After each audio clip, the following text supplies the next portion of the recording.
Hello everyone. आज हम देखेंगे भग्न के प्रकार। आचार्य सुश्रुत ने निदान स्थान में भग्न के 12 प्रकार वर्णन किए हैं।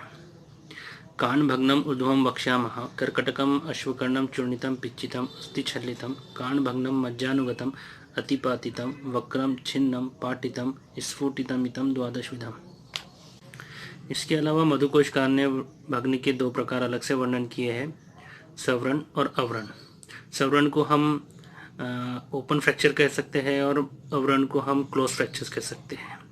सुश्रुत अनुसार जो भग्न के 12 प्रकार है उसको ही दो और प्रकार में उसको सब डिवाइड कर सकते हैं, अपूर्ण भग्न और पूर्ण भग्न। अपूर्ण भग्न जिसे हम इनकम्प्लीट फ्रैक्चर बोलेंगे और पूर्ण भग्न जिसे हम कंप्लीट फ्रैक्चर कहेंगे।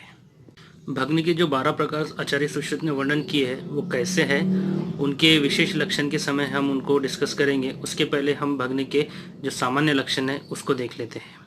भग्न के सामान्य लक्षण का वर्णन करते हुए आचार्य सुश्रुत ने कहा है, श्वेतु बाहुल्यम स्पंदन विवर्तन स्पर्श सहिष्णुत्वम औपीड्यमाने शब्द स्त्रस्तांगता विविध वेदना प्रादुर्भाव सर्वावस्थासु न शर्मलाभ इति समासेन कान भग्नम लक्षणमुत्तम। श्वेतु बाहुल्यम यानी कि बहुत ज़्यादा स्वेलिंग, मार्क स्वेलिंग। जब फ्रैक्चर होता है, जो फ्रैक्चर साइट होती है, फ्रैक्चर साइट पर बोन पार्ट्स सेपरेट हो जाने की वजह से और वहाँ पर जो बोन की कैपिलरीज है उनके टूट जाने की वजह से वहाँ पर स्वेलिंग आ जाती है, इन्फ्लामेशन होता है। लेकिन ये जो स्वेलिंग होती है ये काफ़ी रिमार्केबल होती है, बहुत जल्दी स्वेलिंग आती है और स्वेलिंग इतनी ज़्यादा होती है कि इजीली किसी को भी वो चीज़ नोटिस हो जाती है, इसलिए कहा है श्वेतु बाहुल्यम। उसके बाद कहा है स्पंदन। स्पंदन यानी कि जो बोन फ्रैक्चर होती है उसकी वजह से जो पार्ट है, जो बोन का पार्ट होता है, अपर लिम पकड़ लीजिए या लोअर लिम लीजिए, तो वो उसमें इजीली मूवमेंट होती है। सपोज अगर आपका जो फोर आर्म है, फोर आर्म को अगर आप पाल्पेट करोगे, आप उसको अगर मूव करने की कोशिश करोगे तो जो उसकी रोटेटरी मूवमेंट है जॉइंट के पास से सिर्फ वहीं से होंगी। जो बीच का पार्ट है जहाँ पर जॉइंट्स नहीं हैं वहाँ पर मूवमेंट नहीं होंगी। लेकिन जब फ्रैक्चर हो जाता है तो बोन पार्ट्स एक दूसरे से अलग हो जाने की वजह से जो जॉइंट के अलावा का जो पार्ट है वहाँ पे भी आपको स्पंदन यानी कि मूवमेंट देखने को मिलेगा। उसके बाद कहा है विवर्तन। विवर्तन को हम रोटेशन कह सकते हैं। विवर्तन यानी कि जब बोन कंप्लीट फ्रैक्चर होती है, बोन के जो दोनों फ्रेगमेंट है एक दूसरे से बिल्कुल जुदा हो जाते हैं, अलग हो जाते हैं, तो उसकी वजह से उसमें रोटेशन आता है, वो इजीली ट्विस्ट हो जाता है। मीन्स जो अपर पार्ट है, जो एंटीरियर पार्ट है वो पोस्टीरियर में चला जाता है, जो पोस्टीरियर पार्ट है वो एंटीरियर साइड में आ जाता है, इजीली उसको आप मूव कर सकते हो। उसके बाद कहा है स्पर्श असहिष्णुत्वम, यानी कि अब जब इतना सीवियर फ्रैक्चर हो रहा है, फ्रैक्चर के साथ साथ वहाँ पर कैपिलरीज भी टूट जाती है, तो उसकी वजह से लोकलाइज हेमाटोमा बनता है, स्वेलिंग आ जाती है, तो उसकी वजह से सीवियर पेन होता है। पेन ऐसा होता है कि रोगी जो है वो उसको बर्दाश्त नहीं कर पाता। उसके बाद कहा है औपीड्यमाने शब्द। अगर बोन कंप्लीट फ्रैक्चर होने के बाद सिर्फ 2 पार्ट में डिवाइड होते हैं, वो अगर सिंपल फ्रैक्चर रहता है तो इस टाइप के साउंड्स जो है, क्रिपिटस साउंड जो है वो सुनने को नहीं मिल सकता। लेकिन अगर एक ही बोन अगर बीच में से 2-3 जगह से फ्रैक्चर होते हैं या फिर कॉम्बिनेटेड टाइप फ्रैक्चर होता है जिसमें बोन के जो छोटे छोटे पार्टिकल्स है वो एक जगह पे जमा हो जाते हैं, तो उसकी वजह से जब आप उसको स्क्वीज करोगे या उसको आप प्रेस करके देखोगे तो वहाँ पर एक विशेष प्रकार की क्रैकल साउंड या क्रिपिटस साउंड सुनाई देता है, उसको ही बोला हुआ है औपीड्यमाने शब्द। उसके बाद कहा स्त्रस्तांगता।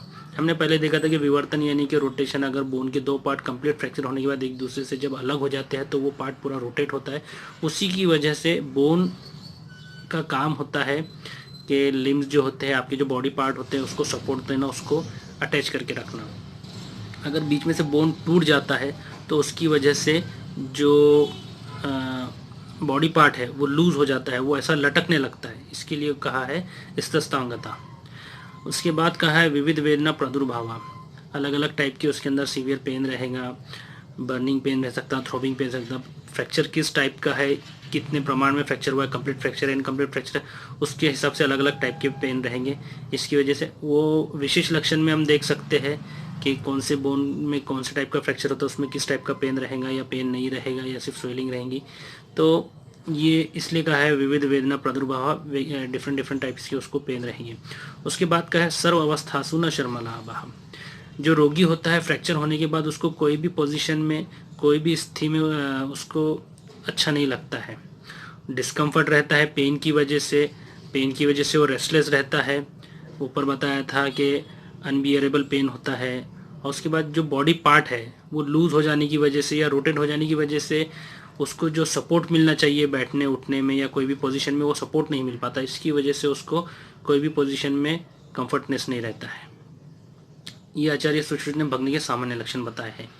अब भग्न के विशेष लक्षण। भग्न के जो 12 प्रकार बताए हैं उनको अब एक एक करके देखते हैं और उनके विशेष लक्षण भी हम देखते चलते हैं। पहला प्रकार बताया है कर्कटक। कर्कटक को हम मॉडर्न से कोरिलेट कर सकते हैं फ्रैक्चर विथ हेमाटोमा। अब आप इस इमेज में देख रहे होंगे कि एक बोन है, उसका फ्रैक्चर होने के बाद उसके आजू बाजू ब्लड क्लॉट जमा हो जाने की वजह से हेमाटोमा बन गया है। तो आचार्य सुश्रुत ने कर्कटक का वर्णन करते हुए कहा है विशेषतस्तु सम्मूढ़ उभयतो अस्थि मध्य भग्नम ग्रंथिरिव उन्नतम कर्कटक। जो बोन पार्ट होते हैं, जो दो बोन के आजू बाजू स्वेलिंग आ जाती है और ग्रंथि के समान उन्नत और उत्सेद आ जाता है, उसको कर्कटक बोला हुआ है। मॉडर्न में कर्कटक को फ्रैक्चर विथ हेमाटोमा कहते हैं ऐसा नहीं है। सिर्फ मेमोराइज करने के लिए और समझने के लिए कर्कटक किस टाइप का फ्रैक्चर हो सकता है उसको मॉडर्न से कोरिलेशन बताया हुआ है। इसमें आप इमेज में देख रहे होंगे जो श्लोक में वर्णन किया हुआ है कि सम्मूढ़ उभयतो अस्थि मध्य भग्नम ग्रंथिरिव उन्नतम। अस्थि का जो मध्य भाग है उसमें भग्न हो जाने की वजह से ग्रंथि समान उत्सेद आ जाता है, उन्नत आ जाती है। तो जो बोन की कैपिलरीज होती है, जो बोन को नरिशमेंट का काम करती है, जब बोन फ्रैक्चर होती है तो बेसिकली कैपिलरीज भी ब्रेक होती है, उसकी वजह से लोकलाइज ब्लड वहाँ पे जमा हो जाता है, उसकी वजह से हेमाटोमा बनता है। हेमाटोमा बनने की वजह से वो ग्रंथि समान उन्नत दिखता है, स्वेलिंग दिखती है, उसी को बोला हुआ है कर्कटक, यानी कि फ्रैक्चर विथ हेमाटोमा। उसके बाद दूसरा वर्णन किया है अश्वकर्ण। अश्वकर्णवद उद्गतम अश्वकर्णम। ऐसा फ्रैक्चर जो अश्वकर्ण के समान दिखता हो उसको अश्वकर्ण बोला हुआ है। अभी अश्वकर्ण, आप इस इमेज में अश्वकर्ण दिख रहा है और दूसरी इमेज में आपको एक फ्रैक्चर दिख रहा है जिसके अंदर एक बोन का पार्ट है वो ऑब्लिक फ्रैक्चर होकर बाहर निकल गया है और उसका जो आकार है वो अश्वकर्ण के समान दिख रहा है। दोनों बोन में, दोनों इमेजेस में नियर अबाउट कुछ सिमिलैरिटी लग रही है। तो बस इसी से, इस इमेज से हम थोड़ा समझ सकते हैं कि अश्वकर्णवद उद्गतम अश्वकर्णम जो आचार्य सुश्रुत ने लक्षण वर्णन किए वो किस टाइप का हो सकता है। उसमें जो बोनी फ्रैगमेंट है वो अश्वकर्ण के समान दिखेगा। उसके बाद तीसरा प्रकार वर्णन किया है चूर्णित, यानी कि इसको मॉडर्न में कॉम्बिन्यूटेड फ्रैक्चर बोल सकते हैं। चूर्णित के लक्षण वर्णन करते हुए आचार्य सुश्रुत ने कहा है स्पृश्यमानम शब्द अवचूर्णितम अवगच्छेद। जो बोन पार्ट है उसको जब आप स्पर्श करोगे, उसको जब आप हाथ लगाओगे तो उसमें से एक प्रकार की चूर्णित शब्द, चूर्णित जो पीस जाता है, जो एकदम बारीक पार्टिकल्स हो जाते हैं, उसकी वजह से जो साउंड आते हैं उस टाइप के आपको शब्द सुनाई देंगे। ये उसके विशेष लक्षण में आचार्य सुश्रुत ने वर्णन किया है। इसको समझने के लिए थोड़ा मॉडर्न से कोरिलेट कर, जो कॉम्बिनेटेड फ्रैक्चर है उसके अंदर जो बोन के पार्ट्स होते हैं वो मल्टीपल फ्रेगमेंट्स में डिवाइड हो जाते हैं, उसकी वजह से वहाँ पर एक टाइप का क्रेपिटस साउंड आता है, उसको हम चूर्णित से कोरिलेट कर सकते हैं। उसके बाद बोला हुआ है पिच्चित, यानी कि कंप्रेशन फ्रैक्चर। पिच्चित भग्न में जो बोन पार्ट है वो फ्लैटनिंग हो जाती है, वो एक दूसरे पर कंप्रेस होने की वजह से फ्लैट हो जाती है। इसमें कंप्रेशन फ्रैक्चर को हम इससे कोरिलेट कर सकते हैं और इसी कंप्रेशन का जो रीज़न है, जो भगने के जो हेतु बताए थे आचार्य सुश्रुत ने, उसके अंदर हमने ये कंप्रेशन की इमेज देखे थे। उसके बाद बताया है अस्थि छल्लित। अस्थि छल्लित फ्रैक्चर में जो होता है कि बोन का जो एक पार्ट होता है पार्श्वयोर अस्थि हीन उद्गतम अस्थि छल्लितम। अस्थि का जो एक भाग है दूसरे भाग के कंपेयर में थोड़ा ऊपर उठ जाने की वजह से वहाँ पर उत्सेद और स्वेलिंग दिखाई देती है, उसको अस्थि छल्लितम बोला हुआ है। मॉडर्न से हम इसमें जो सब पेरिओस्टल हेमाटोमा है उससे कंपेयर कर सकते हैं, इमेज में आप देख सकते हैं। उसके बाद है कांड भग्न। कांड भग्न के लक्षण वर्णन करते हुए आचार्य सुश्रुत ने कहा वेल्लते प्रकंपमानम कांड भग्नम। जो फ्रैक्चर फ्रेगमेंट्स होते हैं, जो बोन के दो पार्ट होते हैं, वो एक दूसरे से अलग हो जाने की वजह से उसमें प्रकम्प रहता है, वो हिलते हैं आसानी से। इसमें आप देख रहे हैं ट्रांसवर्स फ्रैक्चर होने की वजह से, सिंपल फ्रैक्चर है, ट्रांसवर्स फ्रैक्चर हुआ है, बोन के दो पार्ट एक दूसरे से सेपरेट हो गए, उसकी वजह से वो एक दूसरे से अटैच नहीं होने की वजह से अगर आप उसको टच करोगे, आप उसको मूवमेंट करके देखोगे तो वो हिलेंगे, इसकी वजह से बोला है वेल्लते प्रकंपमानम कांडभंगनम। उसके बाद अगला प्रकार बताया हुआ है आचार्य सुश्रुत ने मज्जानुगत। मज्जानुगत के लक्षण वर्णन करते हुए कहा है कि अस्थे अवयवो अस्थि मध्य अनुप्रविश्य मज्जानुम इति मज्जानुगतम।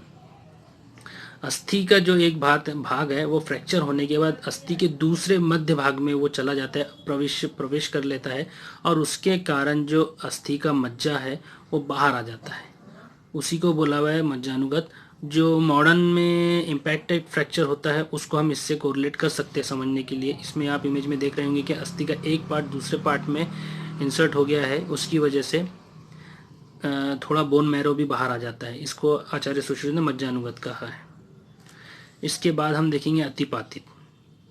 अतिपातित के अंदर आचार्य सुश्रुत ने वर्णन किया है कि अस्थि निशेषतश्छिन्न अतिपातितम। जो अस्थि का एक भाग है वो अवशेष नहीं रहता है, फ्रैक्चर हो जाता है, उसको अतिपातित बोला है। अतिपातित को हम मॉडर्न में कोरिलेट कर सकते हैं कंप्लीट फ्रैक्चर।